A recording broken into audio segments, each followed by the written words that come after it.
गुरुजी की प्यारी संगत को सबीना कोचर का प्यार भरा नमस्कार। गुरुजी ने बताया था मेरे हस्बैंड को, जो बोलता है उसका भी भला, जो सुनता है उसका भी भला, दोनों तरफ मेरी ब्लेसिंग्स चल रही होती हैं। ये पता करना तुम्हारा काम नहीं, तुम अपनी ब्लेसिंग्स लो। तो आज मैं अपनी ब्लेसिंग्स लेने के लिए आपसे अपनी आप बीती जाहिर करती हूँ, जो गुरुजी के हुक्म से उन्होंने कहा था कि बताओ। हम गुरुजी के इसलिए गए क्योंकि मेरा बच्चा उस टाइम 7 साल का था और उसके गले में पस की वजह से बच्चे को हर महीने बुखार आता था। और मेडिकल कॉम्प्लिकेशंस ऐसी थीं कि एक मेडिसिन को छोड़ के वो बाकियों से रेजिस्टेंट था। मेरी टांगें इस कदर दर्द करती थीं कि एक पैर के बाद जब मैं दूसरा पैर रखती थी मुझे बहुत ज़्यादा डिस्कम्फर्ट होता था। सारे इलाज मैं करा चुकी थी, लेकिन कोई मर्ज़ पता भी नहीं चलता था। जब गुरुजी के गए तो उन्होंने सिर्फ इतना पूछा कि अपनी 10। तो मैंने उनको जब बताया कि जी मेरी टांगें बहुत दर्द करती हैं, कहते हैं इतनी देर यहाँ तू बैठी रही तुझे दर्द हुई। फिर मैंने रियलाइज़ करा कि मैं कब थक के बैठ गई होंगी और मुझे टांगों में बिल्कुल वो दर्द नहीं थी। उन्होंने बोला आज के बाद नहीं होगी, और इस बात को 25 साल होने को आ रहे हैं। फिर उन्होंने बेटे का पूछा, मुंडे दादस। मैंने सिर्फ उनको एक छोटी सी लाइन बोली कि गला खराब रहता है। तो उन्होंने बोला कि घर में चावल बनाना और खाना बंद कर दो और इसको एक सोने का ओम पिना दे। तो मैंने धीरे से गुरुजी को कान में बोला कि जॉइंट फैमिली है। कहते हैं तू, तेरा घरवाला, तेरे दोनों बच्चे सारी उम्र ना चावल खाओगे ना वरतोगे। और कुछ टाइम बाद उन्होंने मेरे को एक्सप्लेन किया कि उनके लंगर में जब चावल बनता है तो वो मेरे लिए प्रसाद है, पदार्थ नहीं। चाहे वो है किसी की शादी का लंगर हो या किसी की पार्टी का लंगर हो, जहाँ पे भी गुरुजी की गद्दी है वो प्रसाद है। सोने के ओम के लिए मैं अभी दिमाग में सोच ही रही थी कि इतने छोटे बच्चे को एक सोने की चेन में, तो ही रेड माई माइंड। मुझे हंस के कहते हैं पीले धागे में पहना दियो। फिर मेरे फादर को बताया गया कि उनको लिम्फोमा है, cancer of the lymph glands, और 25 साल पहले अस्पताल वालों ने उनको बताया कि ये 3 महीने के ही मेहमान हैं। मेरी मदर ने इधर उधर बहुत डॉक्टरों से सलाह करी, लेकिन जवाब यही आता था। गुरुजी उस टाइम दिल्ली में थे और कोई सभा नहीं लगती थी। हम गुरुजी के पास जब गए तो देखा वो बहुत अनकंफर्टेबली सेटी पे बैठे हैं, कभी आलती पालती इधर मारे कभी उधर। तो मैं और मेरे हस्बैंड कुछ बोले नहीं और हम चुपचाप वहाँ से चले आए। कुछ टाइम बाद गुरुजी ने हमें बुलाया और कहा कि मैं किसी के जा रहा हूँ ब्लेस करने, तो तुम भी साथ चलो। वहाँ जाके मुझे बताया गया तेरे प्यो दा कैंसर ठीक कर दिता है मैं। और मैंने तो कैंसर शब्द उनको अल्फाज मुंह से निकाले भी नहीं थे। धीरे धीरे रिपोर्टें चेंज होने लग गईं और मेरे फादर बिल्कुल क्लियर, उनका कैंसर आने लग गया कि जैसे अब कोई है ही नहीं। मेरी माँ ने सोचा कि शायद डॉक्टरों से रिपोर्टें गलत हो गई होंगी, तो कोइंसिडेंस होगा। तो गुरुजी ने उसका मुझे जवाब दिया कि कोई कोइंसिडेंस नहीं होता, मेरी पूरी शक्ति लगती है। मेरे फादर को जब दूसरे हॉस्पिटल में शिफ्ट किया गया तो वहाँ उनकी मेमोरी फेल हो गई और वो अपने बीवी बच्चों को भी रिकॉग्नाइज नहीं कर पा रहे थे। गुरुजी ने बोला काले चने प्रवाह कर दो, हमने किए और उसके बाद मेरे फादर रिवाइव कर गए। वो आज तक जिंदा हैं, उनकी बॉडी में कहीं भी कैंसर नज़र नहीं आता, तो दवाई देने का तो सवाल ही नहीं उठता। मेमोरी उनकी उनके बच्चों से भी ज़्यादा शार्प है। मेरी माँ और पूरी फैमिली एक शिरडी साईं भक्त। गुरुजी ने शुरू में ही दिखा दिया था कि जोत एक ही है। मेरे को बोला गया कि तू कहीं भी किसी भी डेटी के आगे अरदास कर ले, किसी भी रिलीजन में खड़ी हो जा और अरदास कर ले, तेरी अरदासें सारी एक ही जगह आके परवान होंगी। परमात्मा एक ही है, वो एक ही जोत है। और गुरुजी ने बोला लोगों ने रब नू खिलौना समझ लिता, वखरे वखरे ना दे दिते, रब इक्को ही है। So he had come and he had said मैं माफ़ करन ही आया हाँ। तो जितने ये गुरुजी ने कल्याण करे, लोगों के मर्ज ठीक करे, लोगों की फाइनेंशियल हालात ठीक करे, लोगों की परेशानियां ठीक करी, ये सारे गुरुजी ने कल्याण वो करते चले गए without wanting anything in return. He had said कि जे मैं एक भी बंदा रब पासे पा दिता ते मेरा कम हो गया। उन्होंने बहुत प्यार से समझाया कि रब नू प्यार करो, उहदे कोलों डरो ना, रब नू प्यार करो। इसका मतलब ऑलवेज हैव इन माइंड कि भगवान हमेशा आपके साथ है। मुझे बोला गया कि जब तू लिपस्टिक लाਉਂਦੀ है ਤਾਂ भी गुरु चेते होए। उसका मतलब था कि आप दिन में कोई भी काम कर रहे हो तो हमेशा आपके दिमाग में, आपके सबकॉन्शियस में आपका गुरु, आपका भगवान आपके साथ साथ चले और हमेशा वो जागृति आपके दिमाग में हो कि रब है। गुरु जी के रूप में मुझे भगवान मिले। मुझे उन्होंने कुछ कुछ बातें, कुछ कुछ इस तरीके का उन्होंने एक्सप्रेस अपने आप को किया और एक दो बार उन्होंने मुंह से बोला भी कि मैं ही शिव हाँ। तो मेरे लिए वो भगवान है और आज भी हर चीज में हमारे साथ वो साथ साथ और साथ साथ ही हर काम में, हर चीज में हमारे साथ साथ चल रहे हैं। मेरे को कहीं से एक प्लेलिस्ट आई जो गुरुजी के बर्थडे की थी और उसमें एक माँ के ऊपर शब्द था।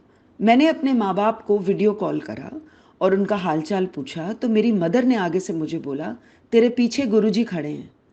मैंने कहा जी मेरे पीछे सिर्फ एक प्लेन वॉल है, यहाँ तो कोई फोटो भी नहीं है गुरुजी की। कहती है नहीं, वो तेरे पीछे खड़े हैं, मुझे दिख रहे हैं और उनके ऊपर एक पिंक सी लाइट है। मैंने कहा जी यहाँ पे तो कोई लाइट भी नहीं है। फिर उन्होंने फ़ोन मेरे फादर को दिया और मेरे फादर ने भी एक ही चीज़ बोली, गुरुजी दर्शन दे रहे हैं, मैं देख सकता हूँ, तेरे पीछे खड़े हैं। मैं मुड़ूँ तो मुझे कुछ नज़र ही ना आए। एक प्लेन वाइट दीवार थी, उस पर कोई भी आर्टिफैक्ट नहीं था, उस पर कोई भी फोटो नहीं थी। तो ये गुरुजी के दर्शन देने के तरीके हैं। वो किसको कब किस फॉर्म में दर्शन देते हैं ये टोटली उनके ऊपर है। प्रेयर के लिए मुझे बोला गया था कि तू घर के किसी भी कमरे में प्रेयर कर सकती है और तू सोते जागते, अपना काम करते वक्त, गाड़ी चलाते वक्त, कहीं भी तू मार्केट में हो, तू भगवान को याद कर सकती है। कोई मनाही नहीं है, कोई रिस्ट्रिक्शन नहीं है कि आप भगवान को कैसे याद करते हो और कब याद करते हो। और हमेशा उन्होंने ये सिखाया कि रब दा शुक्राना करना चाहिए है। मुझे बोला कि आंख, नाक, मुंह, कान तेरे आगे लगे हैं, पीछे क्यों नहीं? इस चीज का रब को शुक्राना कर। और इंसान किस काम का? वो इंसान ही क्या जो भगवान को जीते जी शुक्राना ना कर सके। गुरुजी ने बताया कि जानवर मर के भी काम आ जाते हैं, उनके बटुए बन जाते हैं, बेल्टें बन जाती हैं, खाने के भी काम आ जाते हैं, लेकिन इंसान मर के किसी काम का नहीं। इसलिए वो जीते जी अगर भगवान का शुक्राना ही कर ले तो वो ही बहुत है। उसी काम के लिए भगवान ने उसको धरती पे भेजा है। ये मुझे बोला गया था। मेरी मदर बहुत हाई लेवल डायबिटिक काउंट उनका आता था और उनका ब्लड प्रेशर भी बहुत हाई रहता था। और गुरुजी ने बोला कि तू अपनी माँ की फिक्र मत कर, उसको एक दिन में ही मैं दिखा दूंगा कि मैं क्या हूँ। बहुत साल बीते और गुरुजी ने उनको कह दिया था मेरे थ्रू कि तेरी माँ को मैंने बचा दिया है। मम्मी ने आगे से जवाब दिया था, मैंने की होया, मैं तो बिल्कुल ठीक ठाक हाँ। एक दिन उनकी report I, suspected tuberculosis of the small intestine and rectum colon cancer, और मम्मी की हवाएं निकल गईं। मैं और मम्मी तरुण के साथ गुरुजी के गए और वहाँ पे लंगर छका, चाय प्रसाद ग्रहण करा, घर को आए। अगले दिन अस्पताल में मम्मी की एक एक पाइप बिल्कुल क्लियर थी। और उसके बाद उन्होंने जब गुरुजी को थैंक यू का मत्था टेका तो गुरुजी ने बोला जा अपनी डायबिटीज़ चेक करा ले। जब वो डायबिटीज़ चेक कराने गई तो उनका नॉर्मल लिमिट में आया। जब थोड़े दिन बाद बढ़ा तो उन्होंने बोला गुरुजी को जाके बोल कि मेरा ना लेवल थोड़ा सा फिर से बढ़ गया है। मैंने कहा जी गुरुजी ने बोला है कि डायरेक्टली आप उनसे कनेक्शन जोड़ें और मैं आपकी कोई भी प्रॉक्सी नहीं वहाँ लगाने जाऊँगी, मुझे डांट पिट जाएगी, मैं नहीं बोलूँगी। उस दिन जब मैं गुरुजी के गई तो उन्होंने इशारे से मुझे बुलाया और बोला कि तेरी माँ, जिस तरह तेरी माँ वर्गन मोटा कोई हुंदा है ते 40 साल तो उत्ते ओदी उम्र हैगी है, अगर उसका डायबिटिक लेवल 140 में आ भी गया तो क्या, उसको बोल दे मैंने उसको बिल्कुल ठीक कर दिया है और उसको फिक्र करने की ज़रूरत नहीं।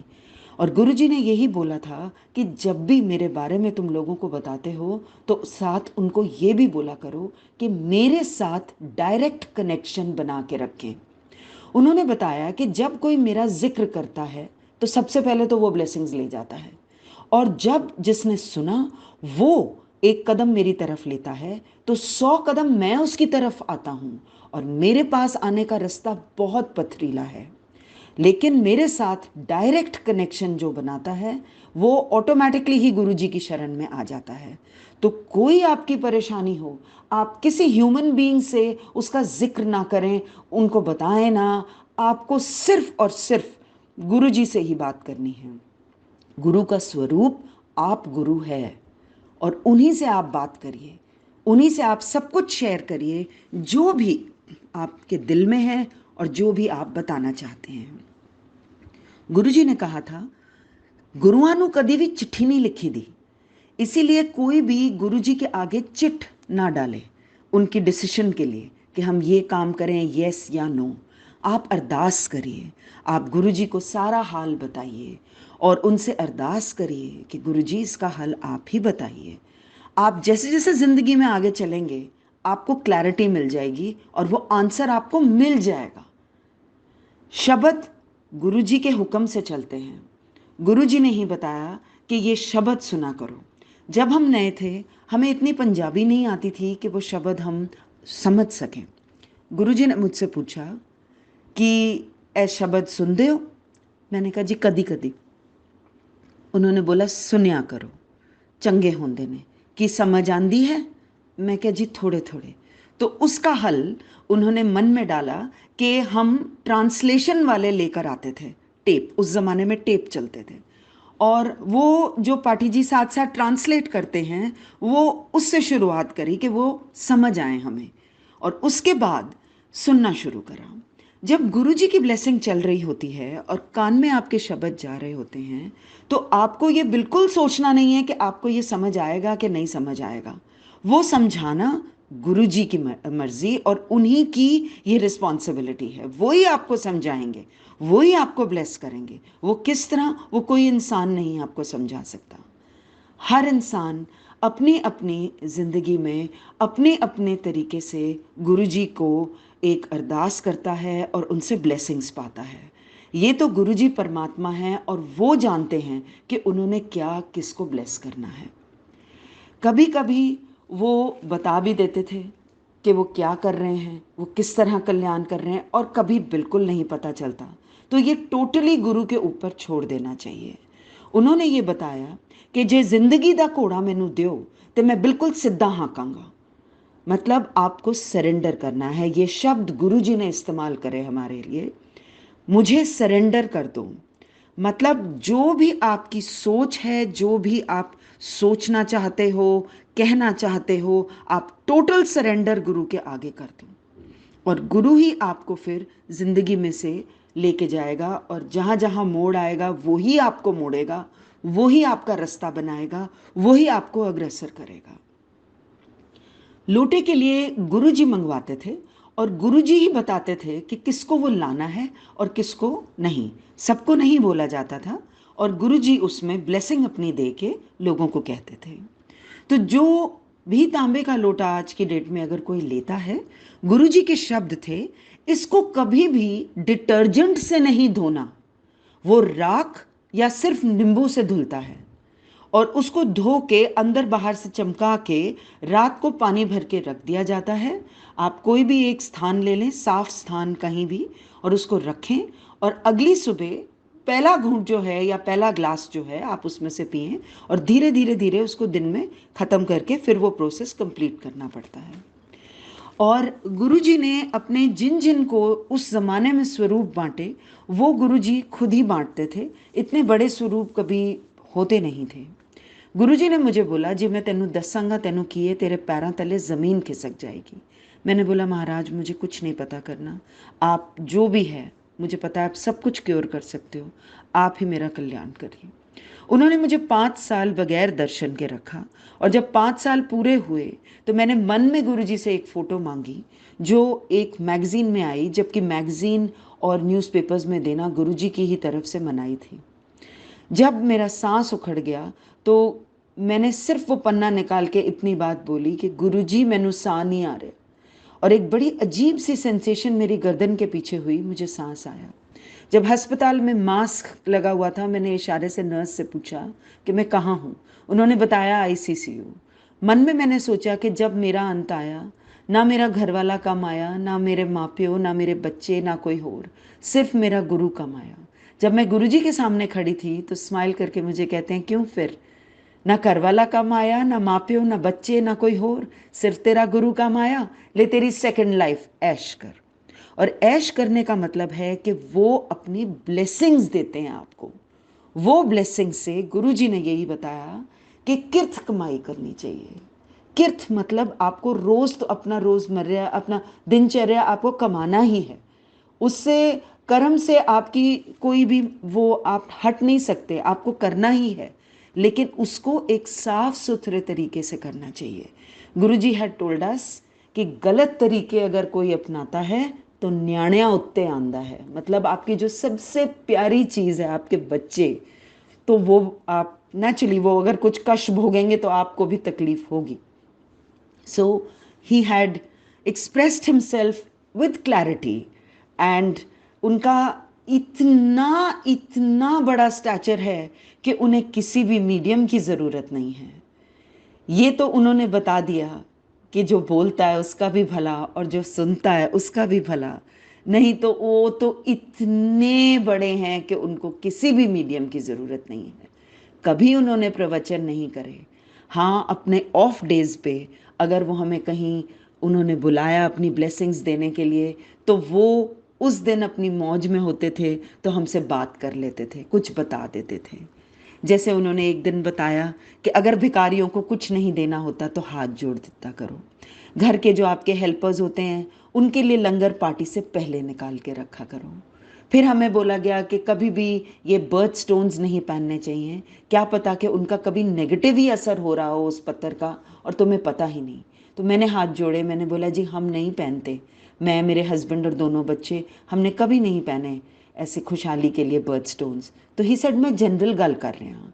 फिर उन्होंने बताया कि बहुत पंडितों के चक्रों में नहीं पड़ना चाहिए, क्या पता कि कोई ऐसा मिल जाए जिसको पूरा ज्ञान ही नहीं है और वो पुट्ठे पासे पा दे और ही ज़्यादा आपका नुकसान हो जाए। तो तब भी मैंने बोला कि हम नहीं जाते गुरुजी, पंडितों के हम लोग नहीं जाते। तो उन्होंने बोला ओहो मैं जनरल गल कर रहे हैं। तो जो बातें जनरल हैं वो मैं आपसे शेयर कर रही हूँ। बहुत सिंपल बच्चों के लिए बातें उन्होंने बोली थी कि किसी भी बच्चे को इतना ज़्यादा प्रेशर नहीं डालना चाहिए कि बिल्कुल उसका दिमाग बौखला जाए पढ़ाई के लिए। तो जो जिसकी क्षमता है वो बच्चा उतना पढ़े। हाँ, माँ बाप को ये कहना ज़रूर होता है कि आप पढ़िए, लेकिन उसको ओवरडू नहीं करना होता। और उन्होंने ये भी बताया कि बच्चों की अपनी ज़िंदगी है, बच्चे अपनी लाइफ जिएंगे और आप अपनी जिए। तो you have to evaluate how much you can say to them and how much leeway you can give to them. Guruji was a very practical guru. He had always said मैं एक practical गुरु हूँ और मैं रसिक बैरागी हूँ।